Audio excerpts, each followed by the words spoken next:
Hello. Hello. How are you? I'm good. How are you? Very well, thanks. So, Good to see you again. good What? to see you too. I have a question. I know that you did theater back in like years ago, and that you did Shakespeare as well. I did. So, do you consider ever going back on stage again, doing a theater play, whatever, and consider doing Shakespeare? Like, Oh yes. Oh my probably gosh. Macbeth. Oh, Macbeth. Yeah, Interesting. I see you as Macbeth. Oh, that's interesting. Well, thank you. That's Or very Faust. flattering. You could do Faust as well. You know who my favorite character is? Is Edmund. People know Shakespeare here? Fans of Shakespeare at all? Yeah. Oh yeah, great. Big fan. And it's funny that you say that because it's always, theater is the purest form of the art form, Yeah. will always will be. Now, I love the technical requirements of film and TV. It's a different muscle, but technically it's a different muscle. But what's nice about acting in general is trying to find truth, trying to find grounding, no matter what the technique is, no matter how big the stage is, no matter how many bunny ears you're wearing. You look for truth. Just because I love you.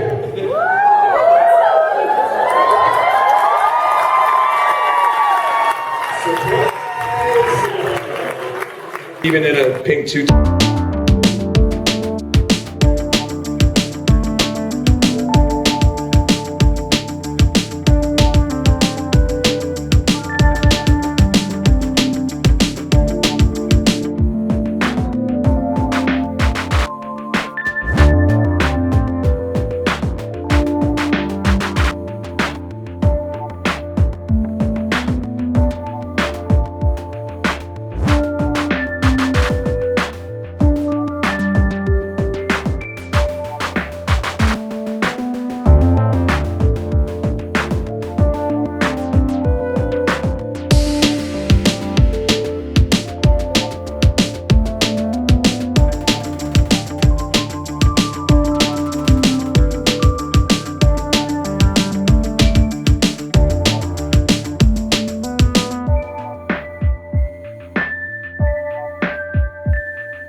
You're welcome, Internet.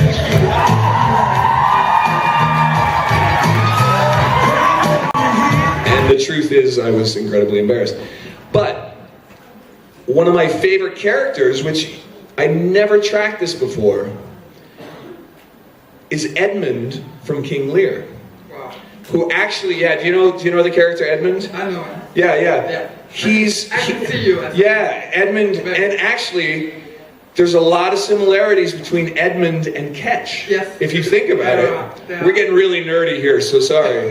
But Edmund is a bastard son who has never had love, is always searching for the love of his father. And when I was thinking about Ketch, that idea that he was given away by his parents, into this school because he was probably a problem child. He probably was killing animals and playing with frogs and torturing little creatures. And they were like, he needs to go away.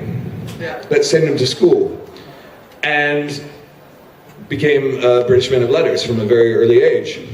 But Edmund is so jealous at his core and so longing for love of his father is what makes him do all these nasty things. And that's what's interesting about villains, right? I love villains. Yeah, because if you get to their core, and if you do it right, and if you think about it, villains are just damaged, sad people that are actually looking for some love. Yeah, I mean, you can say love. They're looking for something that they don't have. Exactly right. And so, one of my favorite monologues from Lear is Edmund, where he's like, "Thou, nature, art my goddess. To thy law my services are bound. Wherefore should I stand in the plague of custom and permit the curiosity of nations to deprive me? That's powerful stuff, right? Like, I mean, this is a guy who's asking the gods of mystery. He's seeking, he's sad, he's bitter, he's angry. And you know what? The fun fact is that when you first appeared as Mr. Catch on Supernatural, the first thought which came to my mind was, that's a sort of Edmund from Panilia. You really thought that? Yeah. Oh my God. Thank you so much. That's amazing. You did a great job. Oh, well, you're very kind. But the writers and the directors, I'm just a vessel for great storytelling. Your performance is just breathtaking. No, they could have put a monkey in a suit. And it would have been, there was so much work done for me before I arrived. But it's been a pleasure meeting you over the weekend. Pleasure meeting you. And seeing you multiple times and pictures and stuff. So I feel like we're friends. Yeah, we do. I feel like we're all friends, yeah? Isn't that one of the nice things? Thank you for your question. Thank you. Lovely, that touches me. Like you saw me just edit the joke there, didn't you? You're just like, don't go there. Internet, David. Hi there, what's your name? Hi, my name is Silvana. Hi, Silvana. And I'm Dave. Yeah, I know. My question is kind of random, but I wanted to know, if you could be a woman for one day, what would you do? Oh, my goodness.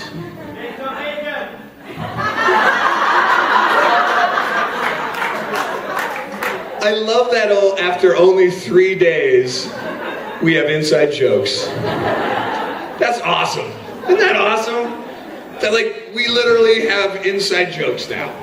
And we've only just met. That's fantastic. That's why we're SBN family, right? Yeah. Oh, God. Oh, man. If I was a woman for a day, what would I do?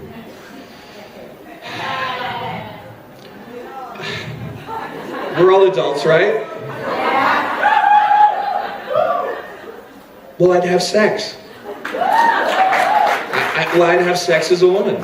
Because what better way to understand the human existence from the other side, or to have empathy, than to know what that experience is? And after I did that, there would hopefully be a whole day, still waiting for me. I would try to walk in this world for a full day in high heels. My God, ladies, how do you do it? And for those that don't, good for you. Yeah, good, yeah, that. I won't do it. I won't. But just the idea that, like feminism has come so far, and women are so powerful and amazing in all the things that they do. But the idea that, that a woman working in the workplace and working at the highest level still has to do this, ancient foot binding ceremony. I've got to go, I've got to be powerful, I've got to be strong, and I've got to be on my tiptoes all day and screwing up my back.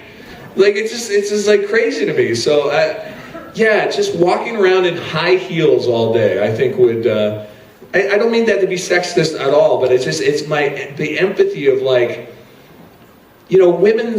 I feel like I have so many professional female friends and my sister, and you have to work that much harder. So I'd love to just have that empathy for a day, just to know what that's about. So thank you. I know it's not funny, but that's kind of true. Thank you for that question. I have a really big head. Have you heard that? Have you heard that story? And by the way, Jared, who here has heard the motorcycle helmet story? Only one. Okay, I haven't heard it, and I would love to hear it. Oh, snap! Look who's here. What's up, buddy? Hey, buddy. You about to tell a story about Jared? Well, a little bit. There's nothing I love more than a story about Jared. No, it's actually a story about how Jared loves to tease me. People ask me all the time, like, if they pulled a practical joke on me. This is going to be our imaginary friend. This is Jeff. Jeff is sitting there. Good choice. Good name choice. So, you know, Catch rides a motorcycle and, you know, gets on and off the motorcycle, takes the helmet off. Well, what happens in film and TV is there's the props department and there's wardrobe department. And the motorcycle helmet kind of got lost between the two departments. No one asked me my head size. And that's a problem when you're trying to wear a helmet or a hat. So my hat size is 7 5/8, which is basically like Jupiter.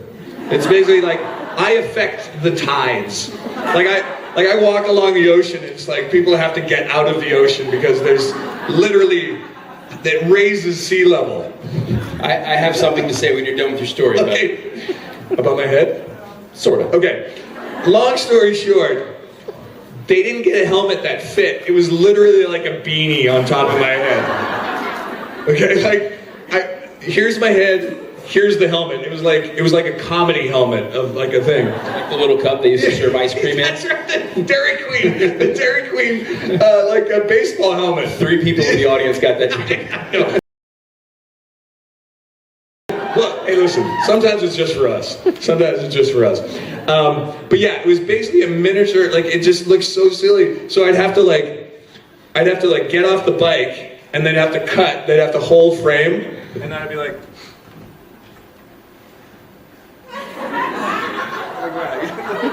Just hold it on top of your head as if you were just taking it off. So I get off the bike, all bunch of stuff, and just like.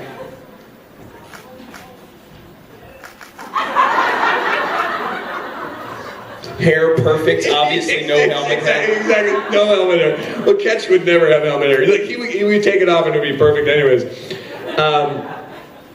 So Jared, of course, sees this, and you know, it's that guttural laugh that he does when he's really laughing, like in the Chupacabra video. It's just that, like, it's like a Beavis and Butthead. It's just such a little boy laugh. It's like, you know what I'm saying? And so he starts bringing up his phone. And you guys know the movie Spaceballs? Yes. He starts pulling up pictures on his phone. Dark helmet. Yeah, you're already there, aren't you? You're already there. Of Rick Moranis as Dark Helmet.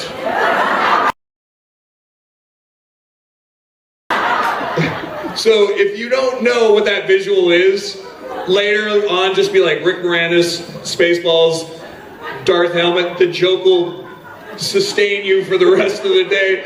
But Jared keeps coming up to him in the gate. Hey, props, get over here. We need help for Dave. And he's like showing me the picture of Rick Moranis' Dark Helmet. That's the helmet we need. Let's get that helmet. And it's literally a parody of Darth Vader's helmet, but like that big.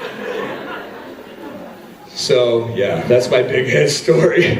Well, here's my thought that I had. Right. I think you're a very handsome man. I think you're a very handsome man. And it's good to know that a very large head can grow into a handsome man, because my son, who's 2, has a huge head. And when he started to walk, he didn't, that's exactly what it was. He really didn't walk. He ran before he walked because he was trying to catch up to his head. Oh my goodness. Yeah, it's good to know that you can grow into it. Well, yeah, I don't think I have. I'm still trying to catch up. I'm still trying to catch up to my head. I think there's still work in progress.